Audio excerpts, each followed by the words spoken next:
Hello everyone, कैसे हैं आप लोग। उम्मीद करता हूँ आप लोग बहुत अच्छे होंगे। तो आज हम इस बेसिक मैथ के इस वीडियो में कुछ बेसिक सी डेफिनेशन के बारे में बात करेंगे और इन डेफिनेशन की एक मीनिंग को जानेंगे। ठीक है, सबसे पहली डेफिनेशन क्या है? पॉइंट। पॉइंट का मतलब क्या होता है? हिंदी में हम इसको कहते हैं बिंदु, मतलब कि जहाँ से कोई भी चीज़ स्टार्ट होती है। ठीक है, उसके बाद लाइन सेगमेंट। लाइन सेगमेंट को हम हिंदी में क्या कहते हैं? रेखा खंड। ठीक है, क्या कहते हैं? रेखाखंड। आई थिंक मार्कर खत्म हो गया, इसको मैं चेंज करता हूँ।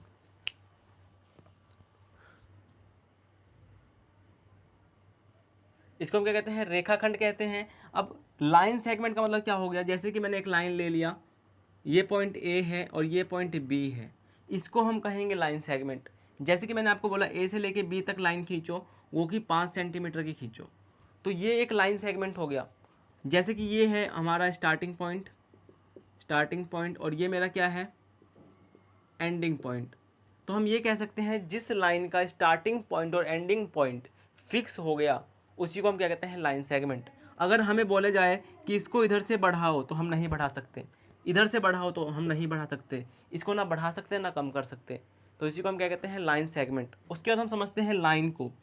लाइन जैसे कि ये ले लिया मैंने, अब मुझे ज़रूरी है कि मैं इसको जो है आगे बढ़ाना चाहूँ तो बढ़ा सकता हूँ, और मैं इसको इधर की तरफ बढ़ाना चाहूँ तो बढ़ा सकता हूँ, और चाहूँ तो मैं घटा भी सकता हूँ। तो हम ये कह सकते हैं कि जिसका starting point and ending point fix जो है वो नहीं रहता। इसका तो फिक्स रहेगा, इसका फिक्स नहीं रहेगा। ठीक है, लाइन और लाइन सेगमेंट में आपको पता चल गया होगा फ़र्क क्या होता है। उसके बाद इंटरसेक्टिंग लाइन क्या होता है? इंटरसेक्टिंग का मतलब होता है एक दूसरे को काटना। जैसे कि एक लाइन दूसरे लाइन को ऐसे काट रहा है, उसी को हम कहेंगे इंटरसेक्टिंग लाइन। जैसे कि ए बी एक लाइन था, सी डी लाइन ने क्या किया? ए बी को जो है कट कर दिया, तो हम इसको क्या कहेंगे? Intersecting line. अब इंटरसेक्टिंग लाइन के अलावा भी एक लाइन होती है जिसको हम कहते हैं बाइसेक्टर।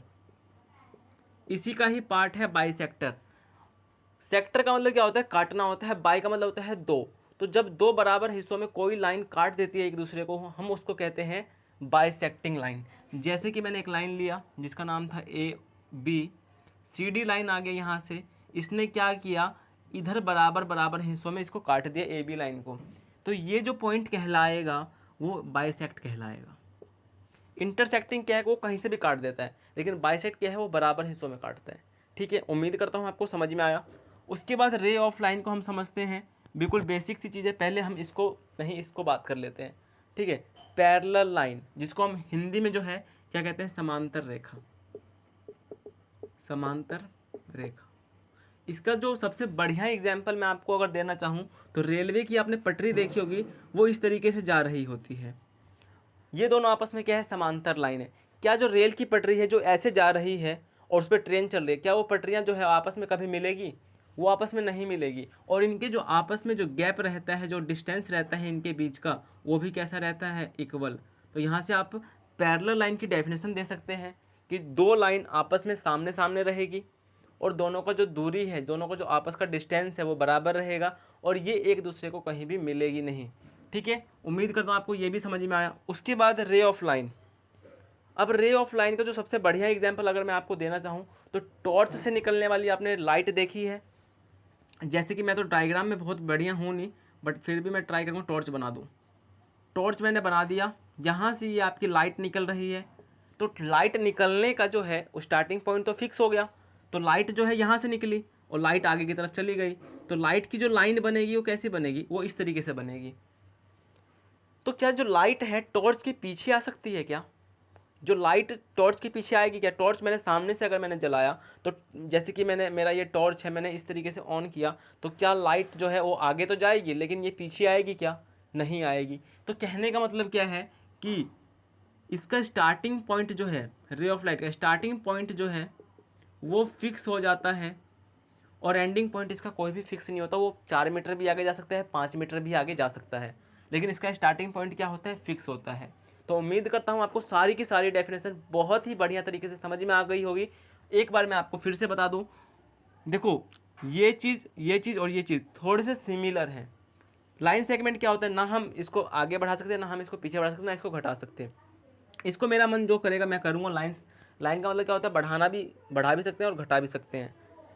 अब रे ऑफ लाइन में क्या होता है, रे ऑफ लाइन का स्टार्टिंग पॉइंट फिक्स होता है, जैसे कि मैंने आपको बहुत ही बढ़िया एग्जांपल दिया टॉर्च का। आप वहाँ से फटाफट दिमाग लगाएंगे और याद कर लेंगे यस, टॉर्च जो है वो लाइट को आगे तो फेंकता है लेकिन उसका लाइट पीछे नहीं आता, ठीक है। तो उसका लाइट निकलने का भी फिक्स पॉइंट है, तो उसका स्टार्टिंग पॉइंट तो फिक्स हो गया लेकिन एंडिंग पॉइंट फिक्स नहीं हुआ, ठीक है।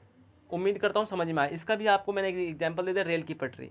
और एक छोटा सा टॉपिक रह गया, उसको हम कवर करेंगे और इस वीडियो को खत्म करेंगे, ठीक है। छोटा सा टॉपिक है जिसका नाम है पॉलीगन, और हिंदी में हम इसको कहते हैं बहुभुज।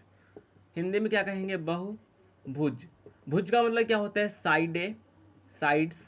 और बहु का मतलब क्या होता है, बहुत सारे, मतलब कि एक से ज़्यादा जिसकी साइडें होती हैं उसी को हम कहते हैं पॉलीगन। अब मैं पॉलीगन की अगर आपको डेफिनेशन देना चाहूँ, कोई भी ऐसा शेप, ऐसा क्लोज शेप, बंद शेप, क्लोज्ड शेप, ठीक है, close shape which is made by line segment. याद रहेगा, एक ऐसा कोई भी क्लोज शेप जो कि लाइन सेगमेंट से बना हो। जैसे कि मैंने देखो ये लाइन ले लिया, ये लाइन ले लिया और ये लाइन ले लिया, तो यहाँ से लेके, जैसे कि मैंने ए बी सी, तो ए से लेके बी एक लाइन सेगमेंट है, बी से लेके सी एक लाइन सेगमेंट है, ए से लेके सी एक लाइन सेगमेंट है ना। और ये सारे के सारे क्या हैं, आपस में बंद है, तो हम इसको क्या कह देंगे, इसको हम पॉलीगन कह देंगे। अब पॉलीगन की कौन सा टाइप में आता है, ये आता है ट्राइंगल में, ठीक है। इसी तरीके से आपका स्क्वायर होता है, रेक्टेंगल होता है, पेंटागन होता है, ऑक्टागन होता है। इसके बारे में मैं डिटेल में बात करूँगा जब आगे वीडियो में, ठीक है। तो ओनली इसको इतना ही समझते हैं कि कोई भी बंद शेप, क्लोज शेप, जो कि किससे मिलके बनता है, लाइन सेगमेंट से, ठीक है। इसके टाइप्स को अगर मैं डिफाइन करूँ तो ये दो तरीके का होता है। एक हमारा होता है रेगुलर पॉलीगन और एक हमारा होता है इर्रेगुलर पॉलीगन। अब रेगुलर पॉलीगन क्या होता है, रेगुलर का मतलब होता है जिसकी साइडें, साइड्स और एंगल, जिसकी साइड से और एंगल्स भी क्या होती हैं, जिसकी सभी साइडें बराबर हो, जिसके सभी एंगल्स बराबर हो, उसी को हम कहते हैं रेगुलर पॉलीगन। क्वेश्चन आ जाता है, रेगुलर पॉलीगन का मुझे एक सबसे बेस्ट एग्जांपल दो, तो क्या दोगे। मैं इसका एग्जांपल देना चाहूँगा आपको स्क्वायर का। स्क्वायर क्या होता है, स्क्वायर की सभी साइडें बराबर होती है और अंदर के जो एंगल्स होते हैं वो भी बराबर होते हैं। एक और एग्जांपल देता हूँ, इक्विलेटरल ट्रायंगल। इक्विलेटरल ट्रायंगल क्या होता है, तीनों साइड बराबर होंगे और इसके अंदर के एंगल भी बराबर होंगे। और इर्रेगुलर जो है इसी का हो जाता है उल्टा, जिसकी साइडें और जिसके एंगल्स बराबर नहीं होंगे उसको हम कहेंगे इर्रेगुलर पॉलीगन। उम्मीद करता हूँ आपको जो भी मैंने इस वीडियो में आपको समझाया बहुत अच्छे से समझ में आया होगा। तो अभी तक अगर आपने चैनल को सब्सक्राइब नहीं किया तो चैनल को सब्सक्राइब जरूर करना और बेल आइकन को ऑल पे क्लिक कर देना, क्योंकि जो भी मैं आपको वीडियो दूंगा सबसे पहले आप तक जरूर पहुंचेगा। मिलता हूं आपसे अगली वीडियो में। Thank you so much.